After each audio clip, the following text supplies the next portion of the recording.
Hello, it's Dan here. I hope you're good today. Now, one of the main things, perhaps unsurprisingly, I've been covering a lot recently and talking to people about and helping people with is COVID-related stress and anxiety. And certainly figures out this week from the Office for National Statistics, they do a well-being survey, suggests that, three quarters or over three quarters of adults are worried about COVID and the impacts of it. Anxiety levels remain at their highest level since, way back when all this sort of kicked off. And life satisfaction has dropped substantially. And, it's perhaps not unsurprising that there's a huge mental health impact of this stuff. There are worries about contracting coronavirus, coronaphobia that I've talked about before, and the impacts of that on you, on your health, on your kids, your family, career, paying the bills, and so on.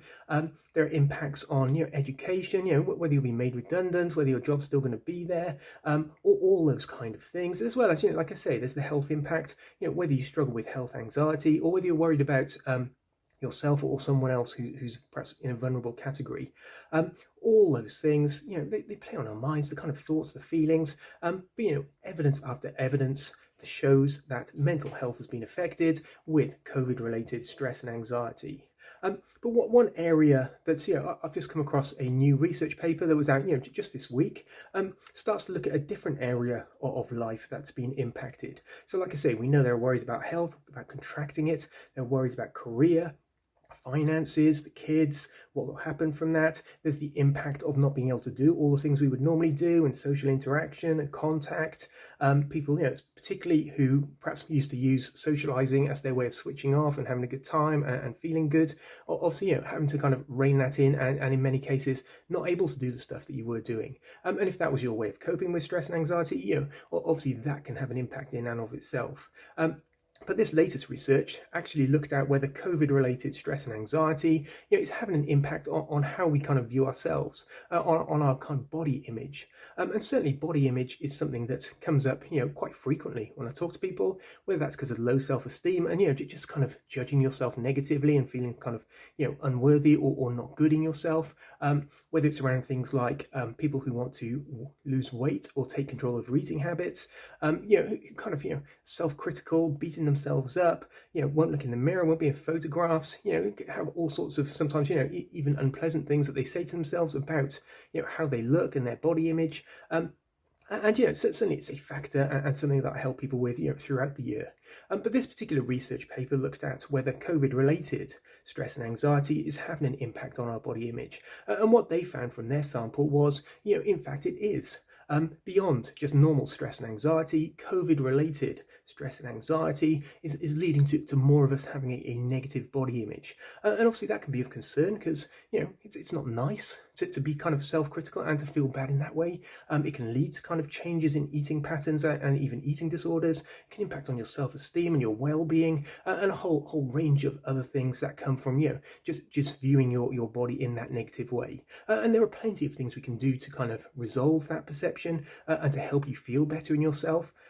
But certainly, like I say, it's worth keeping in mind, if we feel rubbish, because of anxiety and stress, whether, COVID's doing that to a lot of people, affecting mental health, then, our brain has to find something to kind of latch onto. All those kind of unpleasant stress and anxiety feelings, your brain may very well start going, this is about, body image and linking it to that. And particularly because, during the pandemic and even now, sometimes eating habits aren't as healthy as they could be. I've met a lot of people recently, who've sought help, specifically for that, whether it's relying on takeaways or just convenient stuff or just being at home more, and the kind of temptation to, eat in that way, or, emotional eating certainly comes into it to try and cope with the stress and anxiety. Again, I've written before about research that shows that a lot of people have been using substances, whether that's alcohol or nicotine or cannabis or other stuff as a coping mechanism. All the stress and anxiety, I need something to help me feel better, and people using that stuff. But of course, a lot of that stuff isn't particularly healthy or good for you.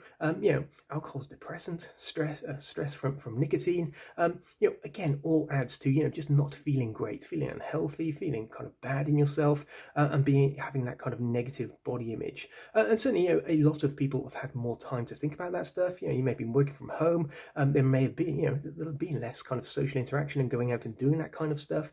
Often time and space, in that vacuum, can lead to that negative kind of thinking. As I've mentioned before, stress and anxiety, often latch onto things. They like flow into stuff. And if some of your habits around, say, drinking or eating haven't been that great recently, they can link into that. If you're not the size, shape, weight that you would like to be, it can all feed into that. If your kind of self-esteem and just how you feel in yourself is pretty low, and your mood's low, again, it can all kind of link into that as well. Unfortunately, this particular research, although it suggested that link between COVID-19 stress and anxiety and a negative body image, it didn't analyze, why that may be the case. But like I say, those kind of habits that haven't been as great or as healthy as you would like them to be, potentially, people, they speculate, maybe spending more time online and kind of being kind of exposed to, either idealized kind of images of health, of well-being, or filtered stuff where people, when you look on social media, showing you what they want you to see. And sometimes that can lead to kind of negative comparisons and thinking perhaps we're not doing as good a job in areas of our life as we could be. That can contribute to it. And again, having more time just to think, again, can contribute to this kind of stuff. But certainly, there may have even been kind of underlying issues for some people. Like I say, if anxiety and stress were there even before COVID, if people had a kind of negative body image beforehand, if people weren't at the weight and having the health and the habits they wanted to, I've been working with a very lot of people, both for stress and anxiety, and also for, like I say, taking control over eating habits, weight loss kind of applications of hypnotherapy, taking control over alcohol, whether that's reining it in or just being in control or reducing it, because again, a lot of people have found that, it crept up, or has been creeping up over recent months. What might have been, infrequent or just the odd glass here and there, starts to kind of creep in. There's more time, becomes the switch off, especially if you're at home a lot, it kind of delineates, your working day from your evening. People use it to unwind and relax. But of course, if that becomes habitual, that can have its own issues. As with a lot of these things, and substances and food and alcohol and smoking and so on. But certainly, the good news, if you like. So firstly, keep in mind that if you're having those kind of thoughts, those negative body image thoughts, do kind of keep in mind that may just be linked to COVID-related stress and anxiety. According to this research, that's certainly the case, which means that as you deal with stress and anxiety, and certainly, that's the sort of thing I help people with, those thoughts may certainly start to kind of dissipate and you start to feel better in yourself. If it's around taking control of other aspects of life in terms of eating habits or alcohol or quitting smoking, again, there's a lot of stuff you can do there. If it's around self-esteem and, judging yourself negatively or being very self-critical or overthinking, again, there's a massive stuff that can help you with all that. But, taking action, doing stuff around that is certainly possible, but certainly, like I say, aim to be kind to yourself. I've mentioned this several times before in these kind of videos and in my articles. All the evidence shows that the kinder you are to yourself, the more you support yourself and encourage yourself, the better you're going to feel, the happier you're going to feel, the less anxious and stressed you're going to feel. But the more you can enjoy that journey of kind of letting go of unwanted emotions or taking control or making changes that you want to or achieving the kind of body that you want to, all that can be done in a much nicer way than metaphorically being self-critical or beating yourself over the head with a kind of metaphorical stick. Which sometimes can be a bit motivating, but in the long term, we don't feel that great. And if we don't feel that great, what happens? More of those thoughts and feelings and the negativity starts to creep in. And we can go around in circles, if you like, where, we can sustain things for a bit, but then we find ourselves back where we started. So, like I said, have a look on my website, have a look in the other places, to take action. Reducing COVID-related stress and anxiety is certainly achievable. Changing how you perceive yourself and your body image, into a more positive or at least neutral light as you take action.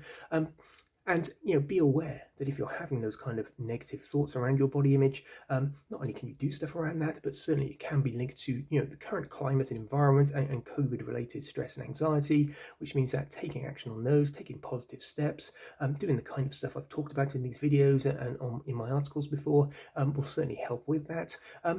But whether it's self-esteem, whether it's just your general view of your body, whether it's COVID-related stress and anxiety, whether it's other stress and anxiety, there's a whole massive stuff you can do. But do that. And keep in mind that you can achieve goals in terms of feeling better in your body and achieving the size shape weight that you want to, or being healthier and feeling happier and having that good self-esteem.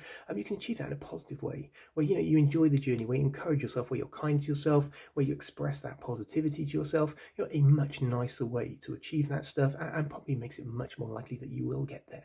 So do keep that in mind. COVID-related stress and anxiety can have all sorts of impacts, both in terms of the kind of thoughts and feelings you have, the way you're perceiving things, the way you perceive yourself, the use of substances. But there's plenty. Keep that hope. There's plenty that can be done around those things, and please do. Throughout that journey, learn to cultivate. Encouraging yourself, being kind to yourself, being supportive and warm to yourself, and certainly that will mean feeling better as you take the steps that you want to take towards the goals that you want to achieve. Do look after yourself. Do take care, and I will speak to you very soon. Take care now.